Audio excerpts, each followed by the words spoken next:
Oi, galera do programa Faniquito, mais um convidado especial hoje.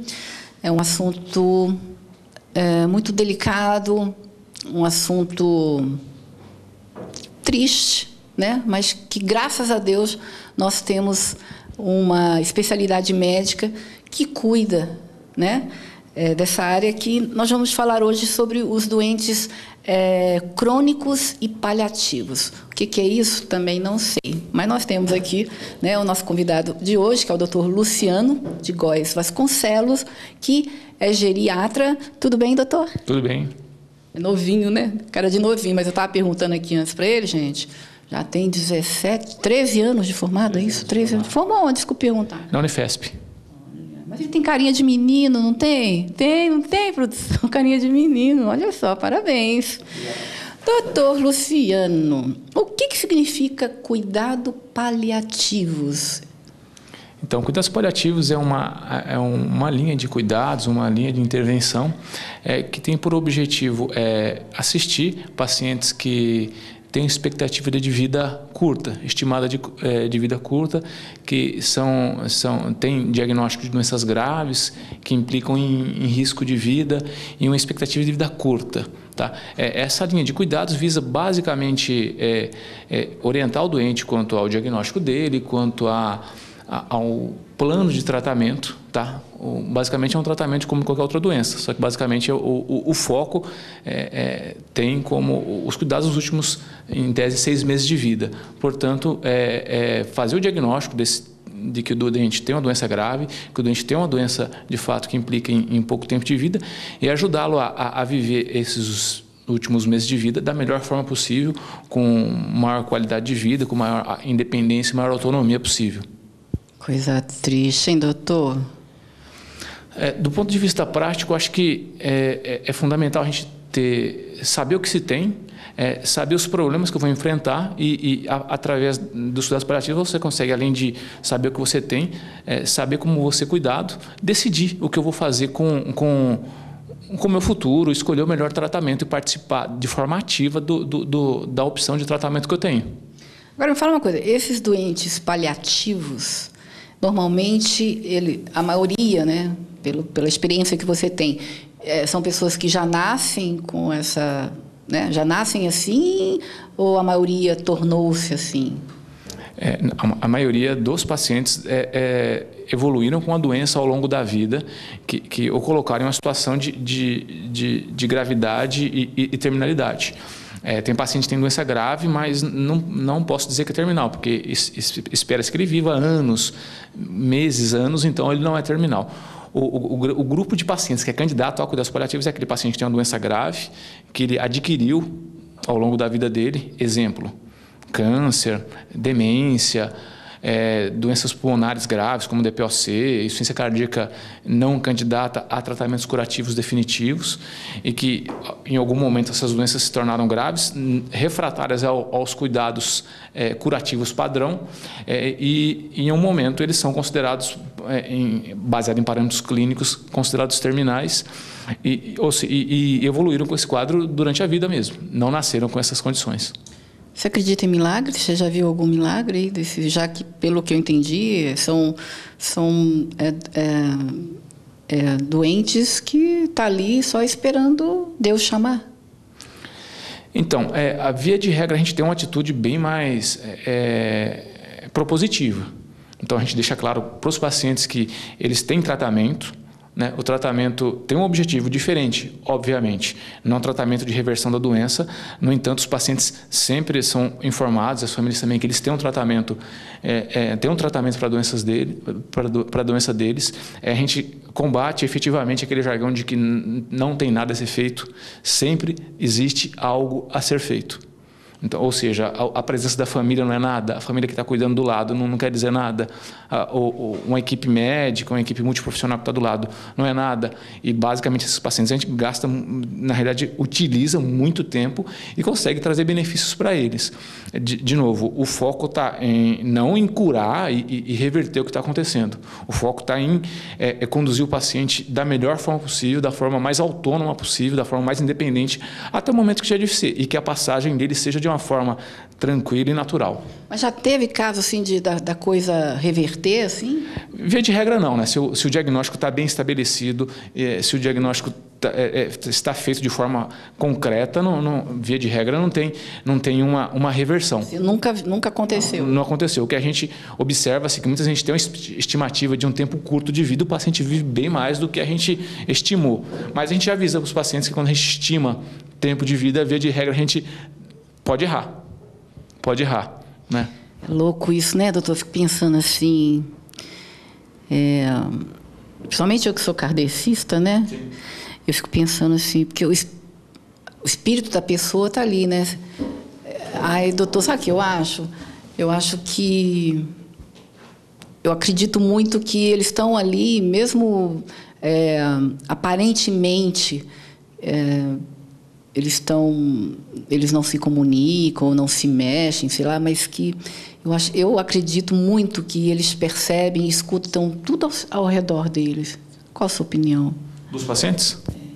Os pacientes, assim, uma parcela significativa deles não se comunicam, não entendem a linguagem verbal, mas eu também acredito que sentem a presença familiar. Eu digo para a grande parte das famílias assim, que, puxa, se você está angustiado, que você não consegue falar com ele, mas você está se comunicando. Então, muito cuidado da forma com que você interage, da forma com que você toca, da forma com que se comporta do lado da sua mãe, do seu pai, do seu irmão, porque eles não vão entender a linguagem verbal, mas uma linguagem corporal, outras formas de comunicação existem e então tem que ser muito cuidado. Se você chega ansioso ou chega nervoso, descontrolado do lado de um paciente que está inconsciente, não quer dizer que ele não vai perceber isso. Isso você vai transmitir uma energia diferente para o doente. Verbal, você acredita que eles não escutam, que eles não entendem?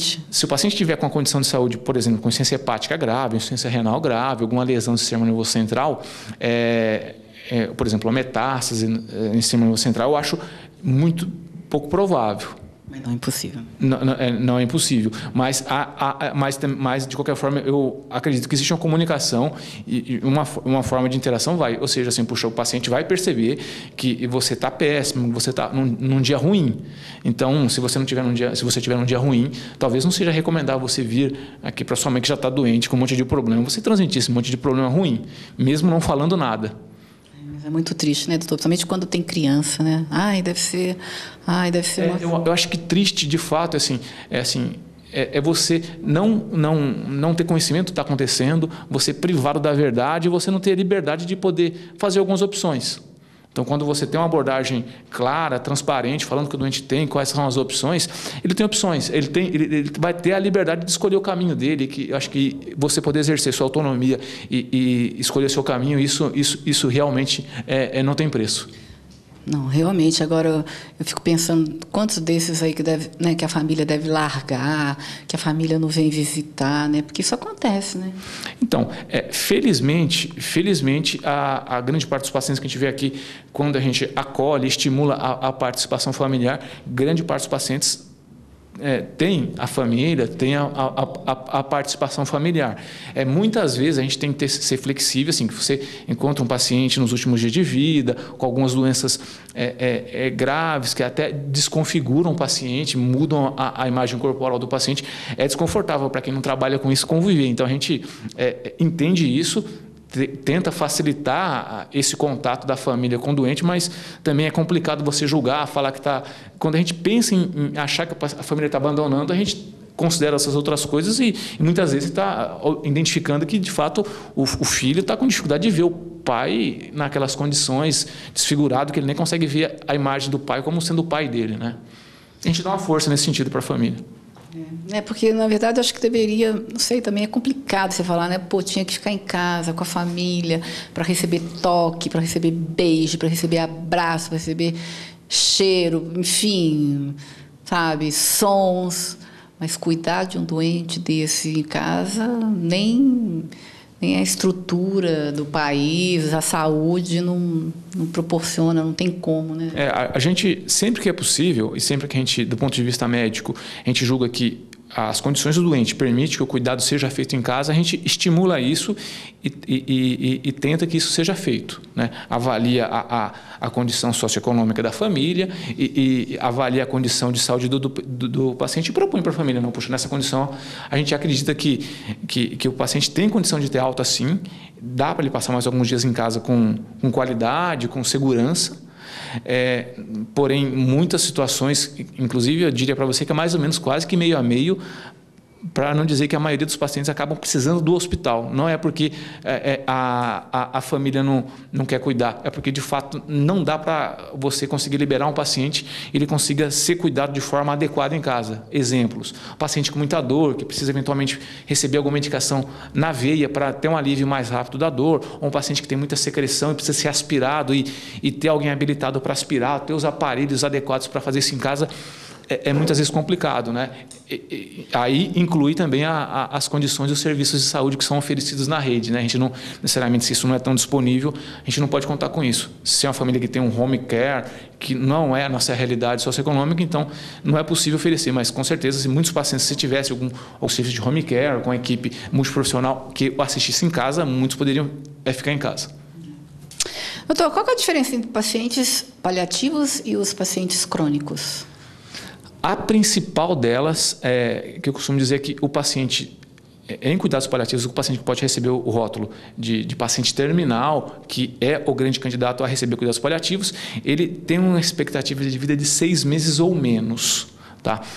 Isso depende do diagnóstico do paciente e de alguma avaliação de alguns aspectos clínicos do doente que a gente consegue dar essa estimativa. Como eu falei para você antes, essa estimativa a gente sempre avisa para a família que é uma estimativa populacional que pode variar de doente para doente. Algumas vezes a gente erra, mas toda vez que eu vejo que o paciente tem uma doença grave, que não tem cura, que vai caminhar inexoravelmente, e na minha opinião aquele doente tem uma expectativa de 6 meses ou menos, ele é rotulado como terminal e, portanto, um grande candidato a cuidados paliativos. Já o crônico é um paciente que tem uma doença grave, no entanto, essa doença dele deixa ele dependente, ou seja, via de regra acamado, sem condições de se comunicar, se alimentando por tubos, mas a expectativa dele é mais que 6 meses, geralmente meses ou anos. Tipo o que, assim? Tipo que fala alguma doença? Eu acho que, para facilitar, exemplos. Doenças que geralmente levam o paciente a uma situação de terminalidade. Uma doença de Alzheimer em fase avançada, um paciente com alguma neoplasia com múltiplas metástases para órgãos vitais e cérebro. Tipo câncer? Assim. Tipo câncer. O rim lá que faz. A insuficiência renal crônica. A insuficiência renal crônica é uma doença que, via de regra, deixa o paciente em uma situação de alto grau de dependência e crônico. Tá? Terminal vai ser, por exemplo, quando esse paciente define-se junto com a equipe médica, junto com a família e mesmo com o doente, que não vai fazer mais diálise. Nesse momento, o paciente deixa de ser crônico para se tornar um terminal. A partir do momento que opta-se por não fazer mais diálise, que é uma discussão ampla, que no caso seria outra discussão, mas casos, de uma forma geral, assim, pacientes que têm uma expectativa de 6 meses ou mais, tem uma doença grave, mas tem mais que 6 meses de vida, a gente rotula ele como crônico. O crônico, como característica comum ao terminal, via de regra, está dependente, está acamado, precisando de ajuda para tomar banho, para se vestir, é incontinente. Grande parte dos terminais também são altamente dependentes, só que a diferença é que os terminais têm, os cuidados paliativos têm menos de 6 meses de vida. E tem, assim, algum cuidado especial? Assim, os pacientes paliativos tem que ter algum cuidado? Sim. O foco principal, a partir do momento que eu identifico um paciente como sendo terminal e candidato a cuidados paliativos, assim, o foco está primariamente em avaliar a presença de sintomas físicos. O mais comum deles é dor, então a gente tem um foco muito especial em dor. O controle da dor é um dos marcadores de qualidade assistencial. Ele geme? Como é que é? Como é que você sabe que está com dor? Basicamente, ele geme, ele tem expressão facial de dor. Basicamente, quando você tem um bebezinho e ele nos comunica, né? O bebê recém-nascido, ele tem desconforto, ele vai se manifestar por choro, por gemência ou por expressão facial. Além de dor, a gente pesquisa outros sintomas como delírio, confusão, agitação, que a gente, via de regra, tem que intervir e medicá-los. Uma frente, além da frente de controle de sintomas físicos, outra frente de intervenção é junto à família, né? Basicamente, explicar para a família que o paciente tem uma doença grave, que tem um curso progressivo, inexorável, que ele vai falecer dessa doença, independentemente de todas as intervenções médicas, que a doença vai continuar caminhando, e programar com o doente quando ele consegue participar, porque necessariamente o paciente terminal não está inconsciente, não está conseguindo, muitos deles comunicam e conversam com a gente. Então, definir junto com o doente, com a família, quais serão os próximos passos do tratamento. Basicamente, assim, decidir com a família e com o doente se a gente, em um momento que o paciente estiver numa situação irreversível e na iminência do falecimento, se a gente vai entubá-lo, se a gente vai reanimá-lo, se a gente vai executar procedimentos ou não. E essa decisão vai ser feita conjuntamente com o doente, com a família e com a equipe médica que está assistindo ele. Uma perguntinha para você. Sim. Você é a favor da eutanásia? Então, complicado isso, é muito polêmico. Pessoalmente, eu sou contra a eutanásia, tá? Eu acredito que a partir do momento que todo doente, mesmo com doença terminal, é bem cuidado, bem assistido, tem os sintomas físicos, exemplo, dor bem controlada, as solicitações de eutanásia, que é oferecer a morte para o doente, isso não existe. Todo doente que tem a dor bem controlada, está bem assistido, com a família bem orientada, ele vai aceitar o processo de declínio e o processo de morte como um processo natural. Porque a diferença entre cuidados paliativos e eutanásia está em o cuidado paliativo ter como objetivo o cuidado, o conforto e a qualidade de vida do doente. Já a eutanásia, o objetivo é a morte. E eu, como profissional, não busco a morte, eu busco o cuidado do doente e oferecer uma qualidade de vida, uma qualidade de assistência bem feita. Isso que eu acho que é o objetivo. Tem que esperar o cara lá de cima chamar, né? Isso, tudo tem que... o princípio de cuidados paliativos, dentre outras coisas, além de prezar pela liberdade de escolha e de ter o controle da dor muito bem feita, respeitar o tempo das coisas e permitir que todo o processo de falecimento aconteça naturalmente. E como é que é formada a equipe que trata do paciente paliativo? Assim, a equipe nuclear básica precisa ter um médico, precisa ter uma enfermeira e um assistente social. Essa é uma equipe pequenininha. Tá? Se você tiver disponibilidade no serviço de trabalho, puder agregar fisioterapeuta, nutricionista, psicóloga, até mesmo um assistente espiritual, não estou falando de um padre, de um pastor. A gente trabalha em aconselhamento espiritual, de apoio espiritual, que via de regra o foco está ser um foco ecumênico e ajudar dentro das crenças do paciente e da família em um apoio espiritual. Então até isso envolve em equipes mais completas, em centros que só exercem cuidados paliativos, a equipe é um pouco maior e envolve esses outros profissionais que eu falei para você.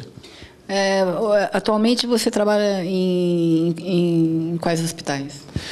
O único hospital que eu trabalho como médico contratado é aqui. Trabalho esporadicamente em alguns outros hospitais em São Paulo, mas isso depende de contatos com outros colegas e de seguro de paciente, isso é variável. Aqui no Luzia, né? Agora, porque o geriatra, né, que a sua especialidade é geriatria, que cuida de pessoas idosas, né? Não, ou seja, não, acho que não necessariamente, porque hoje em dia, depois de uma certa idade, as pessoas já estão procurando o geriatra, né, para que cheguem numa idade avançada, mas, né, saudavelmente, evitar, enfim, outras doenças, né? Normalmente as pessoas procuram você como geriatra, mais com uma idade avançada, ou realmente procede isso que eu penso, no sentido que passa dos 40, assim, já começa a querer, né, tomar algumas medicações, vitaminas, sei lá mais o que eu não entendo. Entendi.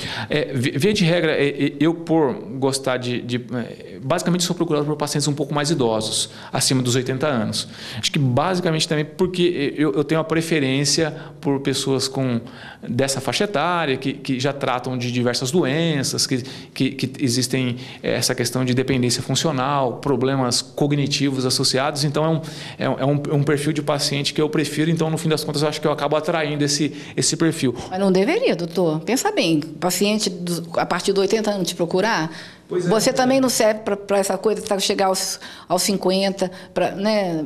Não é? O geriatra também faz a pessoa envelhecer mais saudável.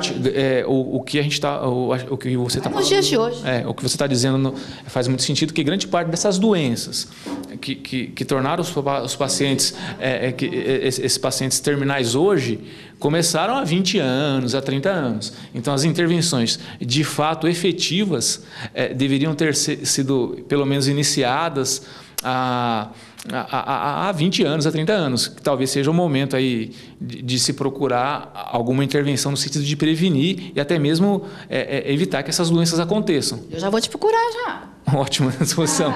Eu tô com 56, eu acho que, na verdade, acho que a partir pelo menos dos 50 anos as pessoas já têm que ir atrás. A gente estava conversando sobre doença de Alzheimer. Então, assim, existe uma série de lições de casa que, se fizermos hoje, a gente consegue, se não evitar, postergar muito o aparecimento. Idem para câncer, idem para infarto. Então, a prevenção, o seu futuro começa hoje, né? De fato, isso que você está dizendo faz todo sentido, em que a gente tem que procurar a prevenção dessas doenças que a gente está conversando hoje muito antes. E muito antes é 20, 30 anos antes. Agora, me fala uma coisa, qual que é o papel da família, né, no tratamento desses pacientes paliativos, dentro daquilo, da realidade, né, daquilo que você vive? São ativos? Realmente vêm? Aqui eu não sei, doutor, eu tenho a impressão, porque eu vejo, quando eu vou fazer algumas matérias em lar de idosos, nossa, a família larga tudo lá e não são doentes paliativos, nada. Sim. Larga, não vai ver. Então, a impressão que eu tenho, assim, também, que esses doentes paliativos também são meio que esquecidos. Estou enganada? Estou, né? Mas tomara que eu esteja. Então, como eu disse, de uma forma geral, a gente consegue, de uma forma ou de outra, trazer esses familiares para participar do tratamento, né? A gente estimula, algumas vezes, não a participação tão efetiva, algumas vezes tem aquela expectativa assistencialista do hospital suprir um papel que a gente vê que é da família. Então, a gente, de uma forma direta ou indireta, dependendo do perfil da família, a gente deixa muito claro que um dos pilares do cuidado do paciente é a presença da família, a presença de um representante, e a gente estimula isso ativamente.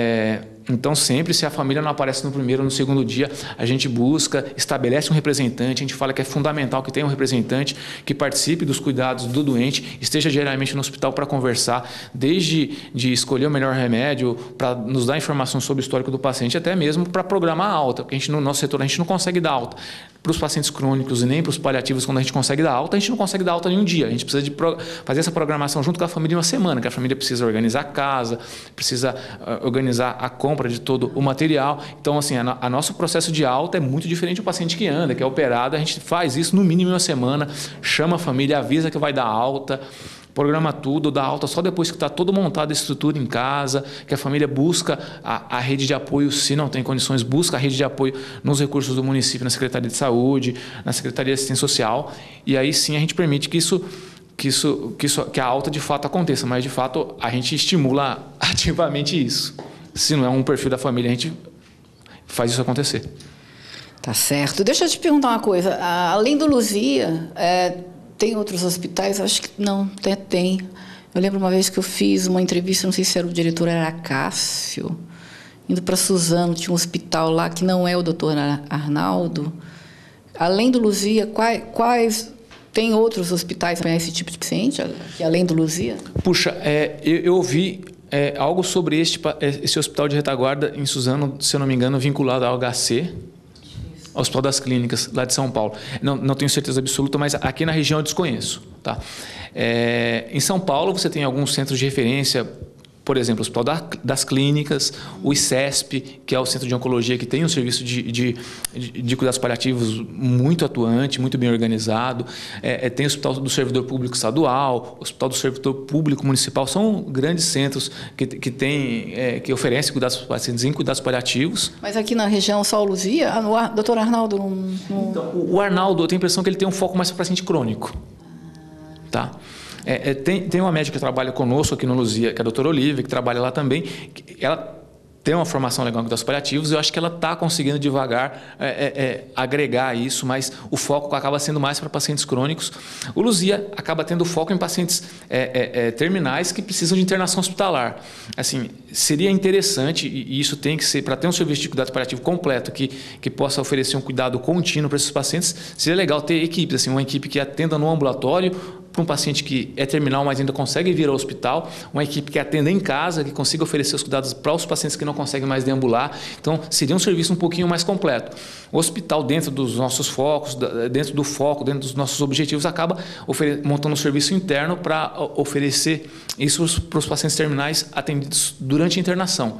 No entanto, acho que acaba sendo um planejamento a médio e longo prazo ter um serviço que atenda ambulatorialmente e até mesmo no domicílio deles, que é um contínuo, né? Conforme os pacientes vão piorando, vai mudando o formato e o local de assistência. Muito bem. Estamos aqui, né, com esse assunto tão interessante sobre pacientes paliativos e crônicos, com o querido e competente, né, e parece muito dedicado, o Dr. Luciano de Góes Vasconcelo, geriatra. Doutor Luciano, eu fico pensando, esses pacientes, o custo desses pacientes deve ser altíssimo, né? Olha, de uma forma geral, falando em pacientes terminais, candidatos a cuidados paliativos, via de regra, a assistência, considerando que a gente discute invasibilidade e via de regra, nesses pacientes, invadir pacientes, submetê-los a diversos procedimentos, acaba não sendo a melhor proposta para eles. Esses pacientes têm um conjunto de cuidados que não envolve altos custos. Tá? Os pacientes terminais e candidatos a cuidados paliativos. Obviamente, assim, sempre a decisão sobre o melhor tratamento necessariamente não tem que passar, o custo sempre tem que ser discutido, mas necessariamente o que tem que ser discutido é o que é o melhor para o paciente.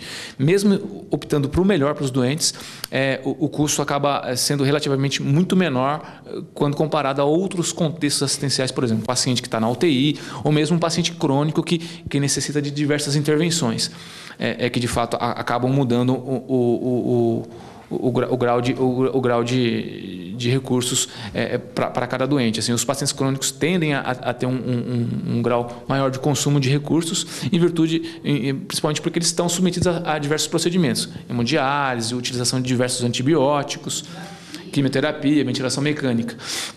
Já para os pacientes terminais, considerando que muitos deles já não é mais a melhor opção submetê-los à quimioterapia, radioterapia e mesmo procedimentos hospitalares mais complexos, o custo de cuidado acaba sendo menor. De novo, via de regra, o raciocínio para decidir o que é o melhor tratamento dos pacientes não envolve custo, mas, de fato, os pacientes em cuidados paliativos terminais, o custo acaba sendo menor quando eu comparo ele com pacientes no contexto de UTI ou mesmo os crônicos. Doutor, sendo aí o Hospital, né, Luzia, hoje um centro de referência, né, aqui na região, e a gente sabe, né, todo mundo vem para cá, todo mundo dá uma dorzinha de barriga, todo mundo vai para Luzia, né, uma coisa assim absurda, né, e eles trabalham no limite deles, porque é muita gente, que não é só Mogi, vem gente de tudo quanto é lugar aqui da região, né, então assim, uma demanda enorme, assim, de pacientes, esses pacientes acabam ocupando vagas aí de pacientes aí com um prognóstico melhor, né? No caso, não deveria ter assim um centro especializado, né, só para esses pacientes? Considerando que o Luzia é um hospital de referência para doenças crônicas, por exemplo, doenças crônicas complexas, câncer, pacientes com doenças cardíacas que já infartaram, hospital que faz cirurgia de revascularização do miocárdio, e atende pacientes complexos com doenças graves, acho que todo hospital que tem esse perfil deve ter um setor interno que atenda esses pacientes, porque muitos deles vão precisar desse tipo de assistência e é legal ter uma equipe que faça assistência legal desses pacientes que têm necessidades especiais. Então, mesmo sendo Luzia referência para outras doenças, considerando que essas doenças são complexas, é legal ter um setor para atendê-los quando esses pacientes se tornarem terminais. De qualquer forma, como dissemos antes, assim, para a assistência ser completa e considerando a demanda seria ótimo se tivesse um centro mais vocacionado exclusivamente para isso, porque daí poderia oferecer todo o contínuo de tratamento, desde o início, que o paciente pode sair da casa dele e vir no ambulatório e ser atendido, não está no momento de ficar internado. Quando ele piorar um pouquinho mais e precisar de eventual internação, fica no hospital, controla a dor, controla a falta de ar, volta para a casa dele, mesmo sendo terminal, e no momento que ele estiver pior e não tiver condição de sair de casa, pode ser assistido em casa e até mesmo falecer em casa se as condições permitirem. Obviamente, para falecer em casa, eu sempre digo que assim, o paciente tem que ter condição, tem que ter indicação médica para poder falecer em casa. O médico que permite isso, ele tem que antever que o processo de falecimento vai ser um processo natural, sem muito desconforto para o doente. E, além disso, ter atestado de óbito, né? Porque muitas vezes que eu vejo aqui assim, o paciente, a gente até vê que dá para o paciente ficar em casa, ser cuidado em casa, até mesmo falecer em casa, que vai ser um processo tranquilo, mas eu pergunto à família se alguém vai atestar, a família me responde que não. Ou seja, morre e aí? Vai ter que levar para o ML, para o SVO? É um baita transtorno. Então, muitas vezes a gente vê uma condição próxima do ideal, só não é ideal, e o doente tem que morrer no hospital porque ele não vai ter ninguém para testar. Que é um absurdo isso, né, doutor? Que é difícil, mas muitas vezes eu falo assim, puxa, é melhor, eu aconselho a família de deixar o doente aqui, porque eu acho que vai ter menos transtorno, porque na hora de sofrimento da família, que o doente morreu, você tem que correr atrás de gente, já correr atrás de tudo, ainda ter que correr atrás de um atestado de óbito, que é um sacrifício, é uma judiação com todo mundo, além de você tolerar a perda do falecimento de uma pessoa que você gosta muito, ter que correr atrás dessas coisas tão chatas, que esses aspectos administrativos. O que acontece? Então, muita gente prefere, para preservar a família, que o doente morra aqui mesmo. É uma coisa que a gente vai garantir, vai facilitar e vai ser o melhor para todo mundo. Luzia, hoje você sabe dizer quantos pacientes paliativos tem hoje? E é tudo junto, é criança então, misturado com adulto? Não, a gente cuida só de pacientes em cuidados paliativos terminais adultos, né? Tá? O setor onde a gente trabalha é composto por 28 leitos, tá? Sendo que aproximadamente 14 a 12 a gente consegue rotulá-los como terminais, ou seja, um setor heterogêneo, a outra metade dos pacientes são pacientes crônicos, que via de regra a gente oferece o tratamento padrão, basicamente o que oferece para mim, oferecer para você. Por quê? Porque eles têm expectativa de vida indeterminada, então a gente oferece o padrão. Já para os terminais a gente discute alguns tratamentos mais adequados para eles, mas basicamente uns 12 pacientes no nosso setor a gente pode rotulá-los como terminais que têm expectativa de vida muito curta, né? E basicamente grande parte dos pacientes estão concentrados no nosso setor. Raramente vai ter alguns pacientes nos outros setores, mas a gente tende a trazê-los para a gente cuidar do nosso setor, onde o cuidado já está mais formatado, já está mais direcionado e facilita oferecer esses cuidados para eles. Conta para mim uma coisa aqui. Nesse tempo todo que você está cuidando desse paciente, teve assim algum caso assim que te marcou, que mexeu mais com você, assim, que você podia estar relatando aqui para gente? Puxa, geralmente os casos que mais me comove ou comove a equipe são pacientes jovens, né? Jovens que cursam com doenças graves. Doenças graves a gente sabe com certeza que ele vai morrer em pouco tempo. Tá? Então, não é nenhum, são todos os casos. Pacientes de 20 anos, 21 anos, que a gente, junto com a equipe da oncologia, a gente tem que dizer para eles que infelizmente não há quimioterapia a ser oferecida, não há radioterapia. Como eu disse para você, a gente sempre vai dizer e fala que sempre vai existir cuidado, sempre vai existir o amparo. No entanto, em relação à cura da doença, não dá para alimentar a expectativa. Então a gente vai dizer, e isso de fato são situações que nos comovem. Assim, você tem que dizer para um rapaz de 20 anos que ele vai viver poucos dias ou poucas semanas, e isso mexe com a equipe. Obviamente, para a gente fazer isso, para dar as notícias, existe um caminho trilhado e até um treinamento técnico para você fazer isso de forma adequada para o doente, para a família que está do lado, né? E com o envolvimento de toda a equipe. Só o médico sozinho, de forma unilateral, a gente costuma não fazer isso. Há um preparo, mas a gente aborda de forma clara, transparente e honesta. Essa é a linha, né? Apesar que a família já fica meio que preparada, né? Eu acho que deve ter família até que pede, meu Deus do céu, né? Leve assim, no sentido de tanto sofrimento, né? Gente, eu fico imaginando, a gente que é mãe, eu fico imaginando, você vê um filho, sei lá, um irmão, né? Ali naquela situação, né? E eu sei porque a minha mãe, né? Ela morreu de câncer, mas aí ela teve não foi parada cardíaca. Bom, enfim, eu sei que aí entubaram ela ficou ali a gente ficou ali só esperando, né? Então, assim, e a gente pedia, né? A gente conversava, falava, vai, mãe, vai, que a gente vai ficar bem, né? Pode ficar tranquila. E eu lembro que quando a gente ia, saía lágrima assim, no olho dela, sabe? E assim, tem umas coisas assim que meio inexplicável, assim, né? Espiritualmente falando, assim, que inclusive aconteceu com a minha mãe, né? E enquanto a gente não fez uma coisa que a gente achava que a gente deveria fazer, ela não falecia. A gente fez, doutor, e quando chegou no dia seguinte ela faleceu. Parece que ela estava esperando, sabe? Assim, então, assim, tem umas coisas que eu perguntei, né? Até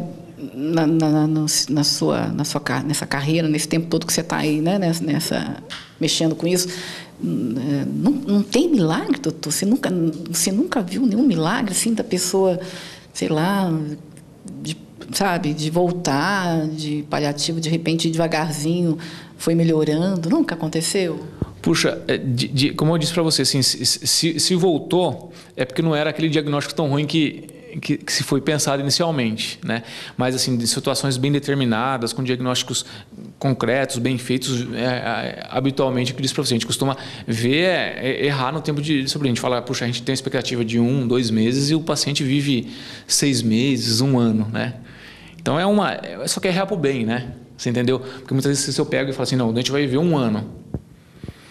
E nesse ano o paciente não se planeja e você não se despede da sua mãe, não despede do seu irmão e deixa para fazer um monte de coisa no futuro e você não faz e morre sem executar um monte de coisa importante para você e para sua família. Então, quando você erra para menos, de uma forma geral, assim, você causou angústia e tudo mais, essa questão de estimar tempo de vida, mas você permitiu que a pessoa, assim, puxa, se eu tenho pouco tempo de vida, eu quero fazer as coisas que eu julgo importante. E finalizar o que tem que ser finalizado. Mas se eu hiperestimo, acho que não, fica tranquilo, o senhor vai viver muito tempo. Daí, dá 3 semanas o indivíduo morre, imagina o tanto de coisa que ele deixou de fazer, né? E já pensou que coisa ingrata? Você, de repente, dá de frente com uma pessoa que você quer bem, ou alguém da tua família, e você ter que enfrentar uma situação dessa também. Acho que para você deve ser muito ingrato isso. Claro, assim, isso pode acontecer comigo, pode ser com qualquer da minha família, tá? Mas, puxa, faz parte, né? Acho que a partir do momento que você está vivendo o dia a dia, tendo contato com essas pessoas, com essas histórias de vida, com esses acontecimentos, eu acho que você vê que isso faz parte da vida e tem que ser encarado como uma coisa real, como uma coisa que pode acontecer, e a partir do momento que você considera como algo real, você consegue se preparar, você consegue programar a sua vida. Puxa, sei que eu tenho uma doença que eu vou viver pouco tempo, puxa, deixa eu fazer as coisas que eu queria fazer amanhã, eu vou fazer hoje, pô. Deixa eu fazer as pazes com você, eu briguei com você, deixa eu me despedir de um amigo, deixa eu sair para tomar uma cerveja com um amigo que eu briguei e não estou tendo contato.